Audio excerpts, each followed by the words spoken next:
Graffiti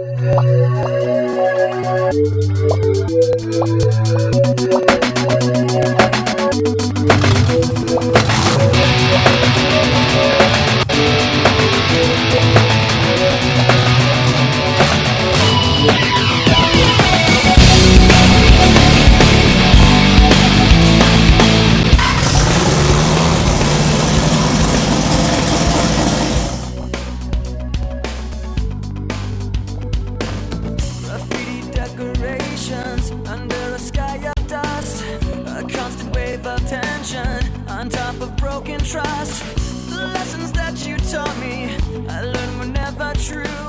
Now I get around, yeah, get around, round, round, I get around, I get around. I'm here with John and Keith. John's son. John has beautiful finish 71 Nova, and Keith has a 78 Chevy Malibu. Both cars are capable of going very, very fast. And well, I'll start out with John. John, how was the street racing back in the 60s? How did it differ from now? And how did technology affect muscle cars today? Well, back then it was pure car, pure muscle. There was no nitrous. You didn't need anything like that. You know, you had big motors, big carburetors. You know, that's all you really needed. Today they put nitrous on it to make it go faster. It's not the same. You know, when you had a race back then, you'd have 50 guys putting all their money up on one car, and you'd tow it. You know, like Long Island, we used to go to all the time. Baldwin, Long Island. We used to race out there, but it was like $1,000, $500 cash, and back then that was a lot of money. 500,000? No, 500 or 1,000. Oh, I was depending on what they wanted. So everybody would pull it, and you get like 50 guys going over there with 20 cars. You know what I'm saying? And towing cars, and you wind up winning. So you made your money back. It's good times. Rudd's Hut, that was the famous spot. I think everybody in the country knew Rudd's Hut. 21. We were so good, even the cops used to stop the traffic for us. Thank you, John and Keith. Now let's go back to Brian across the motorsports.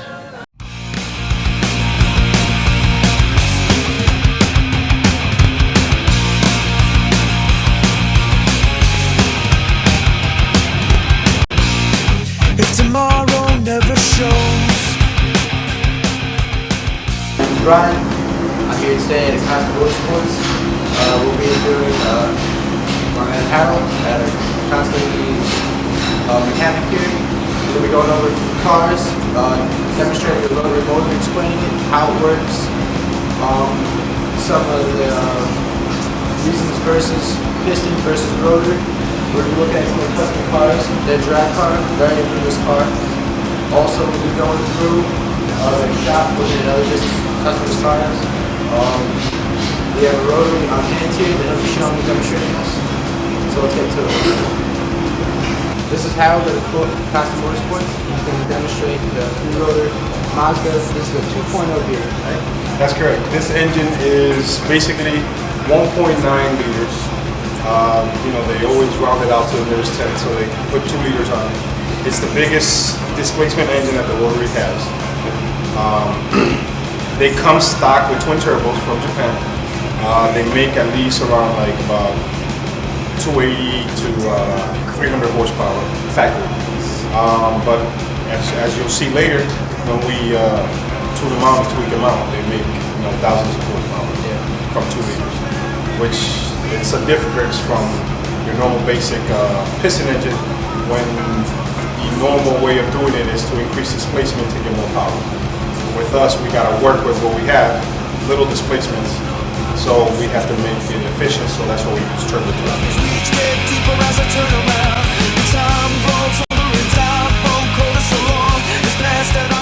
Coge aire, explota. Right here, when it explodes. Cuando está aquí, cuando está ahí, está explotando. That's when it explodes. Explota, aquí está el show, todo cogía, el rotor chain, todo cogía, that's show. That's the exhaust side. Cuando entra aquí, todo el calor va por aquí, va saliendo por aquí. All the heat comes out right through here, right through the chip. Y mueve again, go Does the it air. again, but it's just recycled over Right. and over again. On a piston, on the other hand, you can do, take this out, the stock sleeving, which is the outer rim here, take it all out, and put a thicker wall and a more durable material and insert it in here. That way you can run 60, 50 pounds of boost. We run the same kind of boost levels, and we don't even have what they have for them to be able to hold it. And then on top of that, But the only problem with us is a lot of pistons dead. he's gonna turn on the. This is looking for durability out of it. If you're looking at Well, it, if you go against a rotary with the same boost level, the rotary will eventually make more power than you. En los boosts, On low boost. cualquier rotor engine make more power Than a than piston. any piston motor.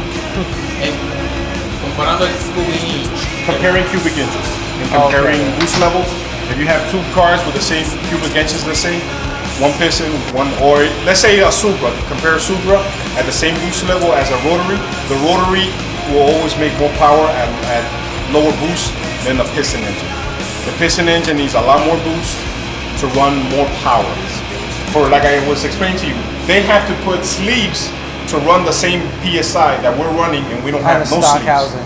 Yeah, we're running stock housings. We do our tricks, but we run 40 pounds of boost, and they run 40 pounds of boost, but they need sleeves, and we don't.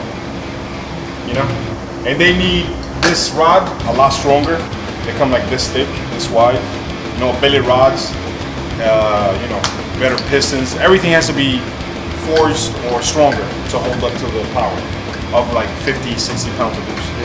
So it's pretty remarkable when you think about it, that the rotary is basically porting and little tricks here and there that you do on your own and boost.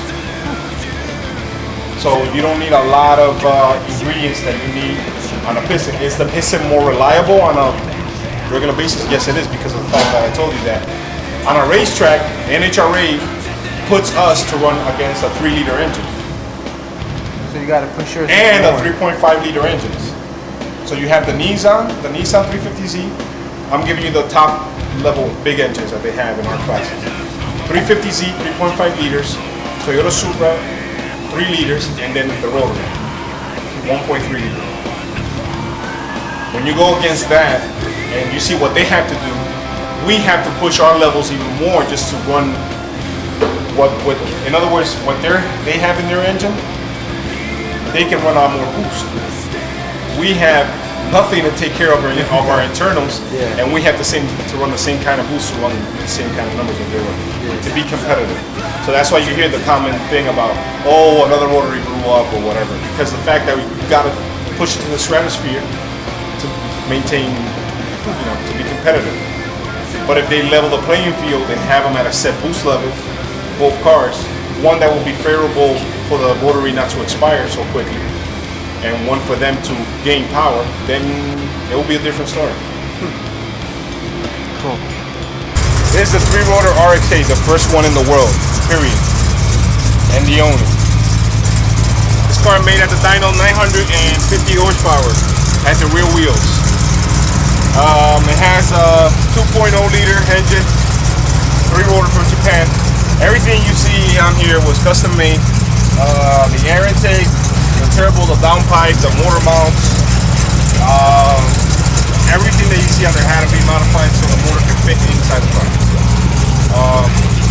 It has a racing transmission, triple disc clutch, bigger rear end.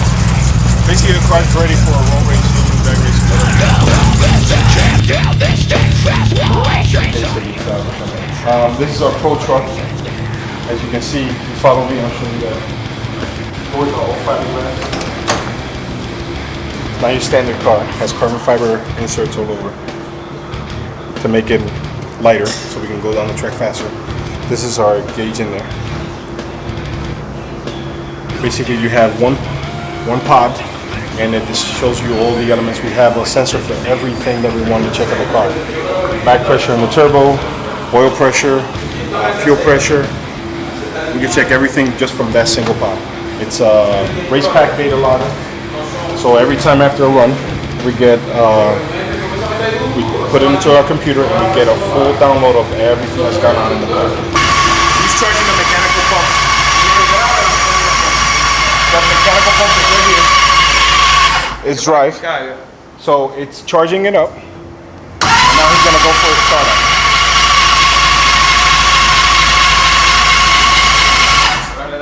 Now he's gonna give ignition.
Showed us some really crazy cars, some crazy motors, crazy customers' cars, and their race truck is just ridiculous. I'm gonna go home, go clean my ears. I'll give you guys later.